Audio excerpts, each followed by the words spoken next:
143 වන ජාත්‍යන්තර කාන්තා දිනයට සමගාමීව දිවයින පුරාද විවිධ කාන්තා සංවිධාන මගින් වැඩසටහන් ක්‍රියාත්මක වුණා.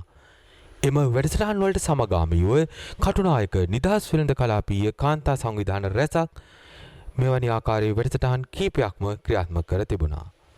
එහිදී ඔවුන් කාන්තාවන්ගේ අයිතීන් සුරැකීම පිළිබඳව කතා කර අතර මේ ඊයේ සවස ඇවරියවත්ත මන්සන්දීදී ක්‍රියාත්මක වූ තවත් එක් වැඩසටහනක්. මම චමිලා තුෂාරි ඩාබල් සාමික සංගමය විදිහට හා අනිකුත් ප්‍රදේශයේ වැඩ කරන සියලුම උති සමිති හා කාන්තා සංවිධාන එකතු වෙලා 114 වෙනි කාන්තා ජාත්‍යන්තර කාන්තා දිනය සමරන සමයි අද දවසේ අපි මේ එකතු වෙලා තියෙන්නේ.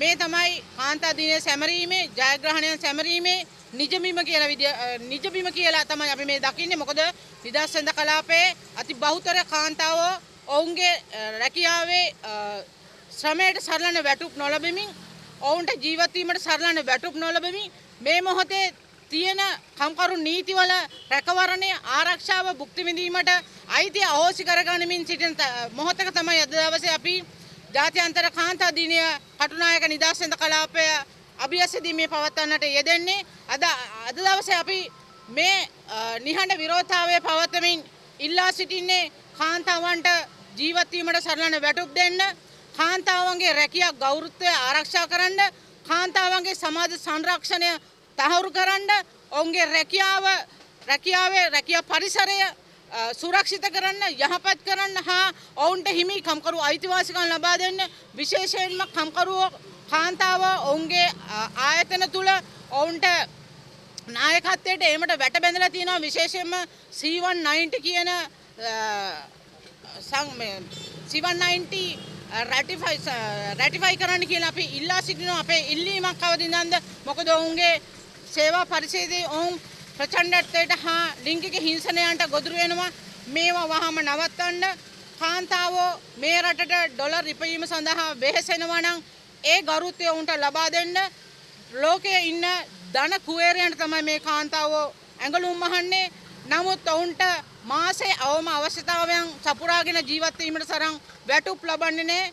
ඔවුන් මේ ආර්ථික අර්බුදයක කොවිඩ් අර්බුදයක පසු වෙන කාලයේවත් ඔවුන්ට ඔවුන් පිළිබඳ සැලකුවේ නැහැ. මේ ප්‍රදේශයට ඔවුන් එන්නේ සංක්‍රමණය වෙලා මේ ප්‍රදේශය තුල ඔවුන් ලියාපදිංචි වෙලා නැහැ. ඒ නිසා රජයෙන් ලැබිය යුතු සුබසාධන පහසුකම් වුන්ට අහිමි කරලා තියෙනවා. විශේෂයෙන්ම අපි දකිනවා මෑන් පවර් සේවය හරහා සේවය කරන කාන්තාව, ඒ වගේම තමයි තනිදරු මව්වරුන් මේ ප්‍රදේශය තුල ඉන්න ඔවුන්ට මේ රැකියා සම්පාදනය සඳහා අවශ්‍ය පහසුකම් සපයලා නැහැ. විශේෂයෙන්ම ඔවුන්ට දේකියා පහසුකම් සපයලා නැහැ. ඒ වගේම තමයි කාන්තාවෝ මේ ප්‍රදේශයේ ඔවුන්ගේ පවුල තුල ඔවුන් ප්‍රචණ්ඩත්වයට ගොස් ප්‍රචණ්ඩත්වයට ලක් වෙනවා.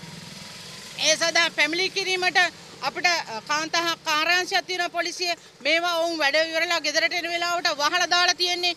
ඒ වගේම තමයි රාජ්‍ය අංශයත් එක්ක ඔවුන්ට ගනුදෙනු කරන දවස්වලට ඔවුන් නිවාඩුයි රාජ්‍ය ආයතන වහලා දාලා ඔවුන්ට ඔවුන්ගේ සෞඛ්‍ය ප්‍රශ්නවලදී, ඔවුන්ගේ අධ්‍යාපන ප්‍රශ්නවලදී, ඔවුන්ගේ දරුවන්ගේ මූලික අවශ්‍යතාවයන් ඉටු කර ගැනීම සඳහා අවස්ථාව අහිමි වෙලා තියෙනවා. ඉතින් ඒ නිසා මේ කාරණා මතු කරමින් තමයි අද දවසේ අපි මේ නිදහස් වෙළඳ කලාපය ඉදිරියට ඇවිල්ලා ජාත්‍යන්තර කාන්තා දිනය සැමරීම සඳහා උත්සාහ ගන්නේ. බොහොම ස්තුතියි. දෝ කුමාර මම නියෝජනය කරන්නේ නිවි බාණ්ඩ ඇඟලුම් මාර ඉදිරිපිලි සේවක සංගමය. අපි කියන්න කැමති අද ජාත්‍යන්තර කාන්තා දිනය යෙදিলা තියෙන මේ මොහොතේදී අද ඉතිහාසගත වෙන දවසක් හැටියට තමයි අද අපි උදේ ඉඳලා මේ කටුනායක නිදහස් වෙළඳ කලාපය ආවට මේ ශ්‍රී ලංකාවේ අපරාධ ආර්ථිකයට ඍජුවම දායක වෙන කාන්තාවන්ගේ අයිතිවාසිකම් වෙනුවෙන් අපි අද දවසේ වැඩ කටයුතු ආරම්භ කරේ. දැන් අපිට කියන්න තියෙන මෙච්චරයි. මේ වසර 40කට වඩා කාලයක් තිස්සේ අපි හැමදාම කෑ ගහනවා, කම්කරුවෝ කෑ ගහනවා. හැබැයි අපේ අයිතිවාසිකම් ලබා දෙන්නේ අපිට ඉතාමත්ම සීමිත ප්‍රමාණයක්. අද අපිට මේ වන්ට ලොකු ප්‍රශ්නයක් තියෙනවා. මොකක්ද මේ ජීවත් වීමට සරලන වැටුප කියන එක තාමත් ඇහුම්කන් දෙන්නේ නැති බවට පත් වෙලා තියෙනවා. මොකක්ද මේ ජීවත් වීමට සරලන වැටුපක් කියලා කියන්නේ? මේ විවිධ දුෂ්කරතා තියෙන ප්‍රදේශ වලින්, දිස්ත්‍රික්ක වලින් සංක්‍රමණය වෙලා තමන්ගේ ශ්‍රමය ඕනාවට වඩා සූරාගෙන කන හාම්පුතුන් එක්ක මේ වැඩ කරන කාන්තා ශ්‍රමිකයන්ගේ ගෞරවාන්විත රැකියා අවස්ථාවන් මේ මොහොත දක්වා මේ ඉතිහාසය තුල කිසිදු වගකිය යුතු කිසිදු ආයතනයක් නිසියාකාරව ඉෂ්ට කළා නැහැ. හැබැයි අපි මේ අද සමරන්නේ මේ අද කතා කරන්නේ ජාත්‍යන්තර වශයෙන් ලබාගත් අයිතිවාසිකමක්. ඒ අයිතිවාසිකමත් මේ වන විට ගොඩක් අපිට අහිමි කරන තැනට කටයුතු කරලා තියෙනවා. මම කියන්න කැමතියි මේ වන විට ශ්‍රී ලංකාවේ කම්කරු අනබන කීපයක් සංශෝධනය කරන්නට පහුගිය රජය කාලේ ගෙනාපු දේවල් අද මේ දක්වා නිහඬ තත්ත්වයකට පත් වෙලා තියෙනවා. මම මේ කලාපයෙන් පිට ගැන කතා කරොත් ගොඩාක් කාන්තාවන්ට සෙනසුරාදා දිනය අද බලහත්කාරයෙන් සේවය ලබා ගන්නා දිනයක් බවට පත් කරලා තියෙනවා. එතකොට මේ කාන්තාවන්ගෙන් අහන්නේ අපි මේ බෝඩ් වලින් කියන සමායිතිය දෙන්න. විශේෂයෙන්ම 2019 ජිනීවා සමුළුවේදී සම්මත කරපු C190 වැඩ ලෝකයේ තුල හිංසනය සහ ප්‍රචණ්ඩත්වය නතර කරන්න කියන පණිවිඩය තුල අද මේ මොහොත වන විටවත් ජාතික නීතියක් ගෙනීමේ තැනක මේ කිසිදු රජයක් නැහැ කියන එක අපි කියන්න කැමතියි. හැබැයි අද මේ වන විට අපේ අවම වැටුප රුපියල් 27000ක් දක්වා වැඩි කරා කියලා මේ ශ්‍රමිකයන්ගේ මේ වැටුප් තලවල කිසිදු වෙනසක් වෙලා නැහැ. ඒ මොකද ඒගොල්ලෝ උපයාගන්නේ විවිධ ක්‍රියාකාරකම් ඔස්සේ තමයි මේ ජීවත් වීමට සරලන වැටුප. තවත් අයගේ අදහස් ප්‍රකාශ කරන්න තියෙන නිසා මම කියනවා මේ කම්කරු පන්තිය, මේ කම්කරු ප්‍රජාව, මේ කම්කරු කාන්තාවන් ලෝකේ ප්‍රධාන පෙළේ රටවල් වලට තමයි මේ සියලුම ඇඟලුම් නිෂ්පාදනය කරන්නේ. එහෙමනම් මේ හැම එකම වගකීම හාම්පුතුන්ට වගේම රජයට වගේම ආයෝජකයන්ට සහ විශාල සන්නාවයන්ටත් මේ වගකීම ගත යුතුයි කියන පණිවිඩය මම දෙමින් මේ අපි යන ගමන තුල වෘත්තීය සමිතිය අයිතිවාසිකම් රැකගෙන වැඩබිම් තුල කේවල් කිරීමට අවසානයේ සාමූහික කේවල් කිරීමේ ගිවිසුම් මස්සම් කරමින් මේ කාන්තාවන්ට තියෙන අයිතිවාසිකම් ආරක්ෂා කර ගැනීමට අපිට සහාය දෙන්න කියන ඉල්ලීම කරමින් මම නිහඬ වෙනවා. ජාත්‍යන්තර කාන්තා දිනය සුවිශේෂයි ඓතිහාසිකයි. අපට අනුව ඒක ඓතිහාසික වන්නේ මේ මොහොතේ අපේ රටේ ප්‍රථම වතාවට අගමැතිවරියකුත් ඒ අගමැතිවරිය යටතේ වැඩිපුර පාර්ලිමේන්තුව නියෝජනය කරන කාන්තා පිරිසකුත් සිටීම. එතකොට මේ වසරේ අපට විශේෂ බලාපොරොත්තු තියෙනවා මේ ආණ්ඩුව සම්බන්ධව, විශේෂ අපේක්ෂා තියෙනවා මේ ආණ්ඩුව සම්බන්ධව. මේ මොහොතේ අපි ආණ්ඩුවෙන් බලාපොරොත්තු වෙනවා. අපි අගයන්න වචන පාවිච්චි කරනවට එහා ගිහිල්ලා, අපිව අගයන්න කාන්තාවන් අගයන්න සංදර්ශන කියනවට එහා ගිහිල්ලා අපිට ප්‍රධාන ඉලක්ක දෙකක් සඳහා යාළ වැඩ කරන්න කියලා. මේ වෙලාවේ කාන්තාවන්ට එරෙහිව එහෙම නැත්නම් කාන්තාවන් සූරාකෑමට ලක් කිරීමට පහුගිය ආණ්ඩුව ගෙනල්ලා නතර කරපු කම්කරු පනත් සංශෝධනයක් ඇවිල්ලා තියෙනවා. ඒ කම්කරු පනත් සංශෝධනය ඇතුලේ කාන්තාවන් ඉතාම අනාරක්ෂිත කරලා තියෙනවා. ඔවුන්ගේ අයිතිවාසිකම් බරපතල විදියට උල්ලංඝනය කරලා තියෙනවා. ඒක නිසා මේ වර්තමාන ආණ්ඩුවෙන් අපි ඉතාමත් ඕනෑකමින් ඉල්ලා සිටිනවා වැඩිපුර කාන්තා නියෝජනයක් තියෙන අගමැතිතුමියක් ඉන්න මේ ආණ්ඩුව වහාම මේක සම්බන්ධව මැදිහත් වෙන්න.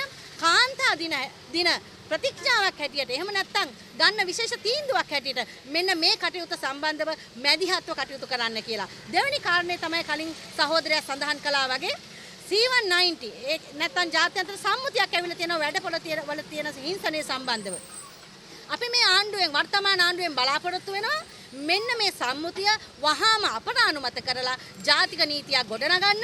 ඒ නීතිය කම්කරු වන්ට සහන ලබා ගන්න එහෙම නැත්නම් කාන්තාවන්ට විශේෂයෙන්ම සහන ලබා ගත හැකි ආකාරයට ඒක ඉම්ප්ලිමන්ට් කරන්න කියලා. මෙන්න මේ ප්‍රධාන ඉල්ලීම් දෙක අපි වර්තමාන ආණ්ඩුවෙන් එහෙම නැත්නම් මේ ඓතිහාසික කාන්තා දිනයක් කළා අපි කියන්න හේතු වෙච්ච වැඩිපුර කාන්තා නියෝජනයක් තියෙන මේ ආණ්ඩුවෙන් අපි අපේක්ෂා කරනවා. ජාත්‍යන්තර කාන්තා දිනය 114 වෙනි වසර සම්පූර්ණ කරන මේ මොහොතේ අපි එදා වගේම අදත් කම්කරුවෝ පීඩාවට පත් වෙලා ඉන්න වෙලාවක්. අලුත් ආණ්ඩුවක් ආවා. අපි ඒ ආණ්ඩුව බලාපොරොත්තු වෙනවා මේ කම්කරුවන්ට අයිතිවාසිකම් ලබා දෙයි කියලා. දැන් සහෝදරියෝ කීප දෙනෙක් කතා කරා එකම දේ කතා කරා. ඒ කියන්නේ එකම දේ තමයි අපිට ආයෙත් කියන්න වෙන්නේ මේ කම්කරුවන්ට ජීවත් වෙන්න සරිලන වැටුපක් දෙන්න, මේගොල්ලන්ගේ රැකියාව සුරක්ෂිත කරන්න, මේගොල්ලන්ගේ දරුවන්ට හොඳ දිවාසුරැකුම් මධ්‍යස්ථාන ලබා දෙන්න, හොඳ වැඩි පරිසරයක් ඇති කර දෙන්න. ඒ වගේම තමයි 2018 ජිනීවාහිදී සම්මත කරපු C190 සම්මුතිය සම්මත කරලා මේ කාන්තාවෝ වැඩ කරන කාන්තාවෝ විතරක් නෙවෙයි සමස්ත කාන්තාවෝම බස්රියේදී වැඩපලේදී මගතොටේදී තමන්ගේ ගෙදරදී පවා හිංසාවට ලක් වෙන එක වළක්වන්න ඒ සඳහා පියවර ගන්න අගමැතිනිය ප්‍රමුඛ අලුත් ආණ්ඩුවෙනුත් ඒ අදාළ බලධාරීනුත් මම මේ අවස්ථාවේ ඉල්ලා සිටිනවා. බොහොම ස්තුතියි. අවීනා හසන්ති වතුකරේ ජනතා හඬ සංවිධානයේ වැඩසටහන් අධ්‍යක්ෂිකාව විදිහට වැඩ කරනවා. ඉතින් ජගත් කාන්තා දින සැමරුම ඊයේ දිනට යෙදී තිබුණත් අද දින මේ සියලුම සංවිධාන එකතු වෙලා විශේෂයෙන්ම ඩාබිඳු සාමූහිකයේ ඇතුළු සිවිල් සංවිධාන කීපයක් එකතු වෙලා අද ජාත්‍යන්තර කාන්තා දින සැමරුම් උදේ සිට මේ දක්වාම අපි සමරනවා. ඉතින් මං හිතන්නේ ජාතික ආර්ථිකයට වැඩිම දායකත්වයක් ලබා දෙන්නේ ඇඟලුම් ක්ෂේත්‍රයෙන් යෙලෙන කාන්තාවෝ, ඒ වගේම විදේශගත කාන්තාවෝ සහ වතු කම්කරු කාන්තාවෝ. ඉතින් මේ කාන්තාවෝ මේ ක්ෂේත්‍ර තුනේ කාන්තාවෝ වැඩිම දායකත්වයක් ලබා දුන්නට ඒ ලබා දෙන දායකත්වයට ඔවුන්ට අද වටිනාකමක් තියනවද කියලා මං අහන්න කැමතියි මේ සියලුම නිලධාරීන්ගෙන් බලධාරීන්ගෙන්. මොකද වැඩිම දායකත්වයක් ලබා දෙන කාන්තාවන්ට අද තියෙන වටිනාකම මොකක්ද? විශේෂයෙන්ම මේ බෝඩින් කාමරවල මේ ගෙවන ජීවිතේ, වැඩබිමේ ගෙවන ජීවිතේ රැකියාවේ සුරක්ෂිතතාවයක් නැහැ. ඒ වගේම බෝඩින් කාමරේ විශාල තාඩන පීඩන මැද්දේ ජීවත් වෙන්නේ. ඉතින් මේ රැකියාවේ නියැලෙන කාන්තාවන්ට මේ දින 365 දවසෙන් එක දවසක් කාන්තා දිනය සමරන්න ලබා දීලා තියෙනවා අපිට කාන්තාවන්ට. නමුත් ඒ දිනේ සමරද්දිත් අපේ කාන්තාවෝ අදටත් ඇඬු කඳුලින් ඉන්නේ. ඉතින් මම අද දවසේ ඉල්ලනවා විශේෂයෙන්ම මීට පෙර අදහස් දක්වපු සහෝදරියෝ අදහස් දැක්වුවා වගේම නව රජයක් පත් වෙලා තියෙනවා. අපිට අගමැති කෙනෙක් ඉන්නවා. ඒ වගේම කාන්තා කටයුතු අමාත්‍යාංශයේ අපේ ඇමතිනියක් ඉන්නවා. ඉතින් මේ සියලුම දෙනාගෙන් කාරුණිකව ඉල්ලනවා අපි අපේක්ෂා සහගතව බලාගෙන ඉන්නවා. විශේෂයෙන්ම මේ සියලු ක්ෂේත්‍රවල ඇඟලුම් ක්ෂේත්‍රයේ ඒ වගේම වතුකම්කරු කාන්තාව ඇඟලුම් මේ කර්මාන්තයෙන් යෙලෙන කාන්තාව විදේශගත කාන්තාව සහ දීවර ක්ෂේත්‍රයේ ඒ වගේම ගොවි ක්ෂේත්‍රයේ මේ සියලුම ක්ෂේත්‍රවල නියැලෙන කාන්තාවන්ගේ රැකියා ස්ථානයේ සුරක්ෂිතතාවය තහවුරු කරන්න සරිලන වැටුපක් ලබා දෙන්න. අදටත් වතුකම්කරු කාන්තාව රුපියල් 1350කටත් අඩු වැටුපක් ලබා ගන්නේ. ඉතින් එවැනි වැටුපක් ලබාගෙන කොහොමද ඒ කාන්තාව දරු පවුලක් නඩත්තු කරන්නේ? ඉතින් අද දවසේ මේ සියලුම දෙනා එකතු වෙලා ඉල්ලන්නේ මේ කාන්තාවන්ගේ ජීවිත සුරක්ෂිත කරන්න. හෙට දවසේ මං හිතන්නේ හෙට දවසේ ඔවුන්ගේ බලාපොරොත්තු මල්පල ගන්නවන්න ඉඩ ලැබේවි කියලා අපි බලාපොරොත්තු වෙනවා. ස්තුතියි. මම සුගත් රාජපක්ෂ සම්බන්ධීකාරක ශ්‍රමාභිමානී කේන්ද්‍ර ජාත්‍යන්තර කාන්තා දිනය සමරන මේ මොහොතේ නිදහස් වෙළඳ කලාපයට විශේෂයෙන්ම අනිකුත් සහෝදරයන් මතු කරපු කාරණාවට අමතරව එක කාරණාවක් මතු කරන්න ඕන. සංක්‍රමණය වෙලා ඉන්න දමිළ කම්කරු කාන්තාවන් විශේෂයෙන් වැඩි ප්‍රමාණයක් මේක ඇතුළේ නිදහස් වෙළඳ කලාප ආශ්‍රිතව සේවය කරනවා. එතකොට වුන් විවිධ රැකියාවන් වල නිරත වෙනවා. කර්මාන්තශාලාව ඇතුලේ සහ මෑන් පවර් සහ විවිධ ක්ෂේත්‍රයන් එක්ක නිදහස් වෙළඳ කලාප ආශ්‍රිතව මේ වුන් තමන්ගේ වෘත්තීන් කරගෙන යනවා. විශේෂයෙන් මේ දෙමළ කම්කරු කාන්තාවන්ට තියෙන විශේෂ ගැටලුවක් තමයි උන්ට භාෂාවලට තියෙන අවකාශයන් අඩුයි. ඒ කියන්නේ රාජ්‍ය ආයතන වෙන්න පුළුවන්. එතකොට ඒ වගේම මේ කර්මාන්තශාලා ඇතුළේ වෙන්න පුළුවන් යම් ස්ථානවල මේ කරන ගනුදෙනු සහ සියල්ලන්ම ඔවුන්ගේ භාෂාවෙන් උන්ට කටයුතු කිරීමේ අවස්ථාව අඩු වෙනවා. එතකොට ඒ සඳහා මේ ජාත්‍යන්තර කාන්තා දිනයේදී ඒක සමස්ත ප්‍රශ්නයක්. ඒ ප්‍රශ්නේ ආමන්ත්‍රණය කිරීම විශේෂයෙන්ම මතු කරන්නේ ඒ සඳහා තියෙන ප්‍රතිපත්තීන් ක්‍රියාත්මක කරන ක්‍රියාවලියකට යන්න පුළුවන්ද? ඒ සඳහා යම් ඉඩකඩක් රජයේ මැදිහත් වෙලා හදන්න පුළුවන් නම් වඩා මේ ජාත්‍යන්තර කාන්තා දිනයේදී මතු කරන විශේෂ කාර්යයක්.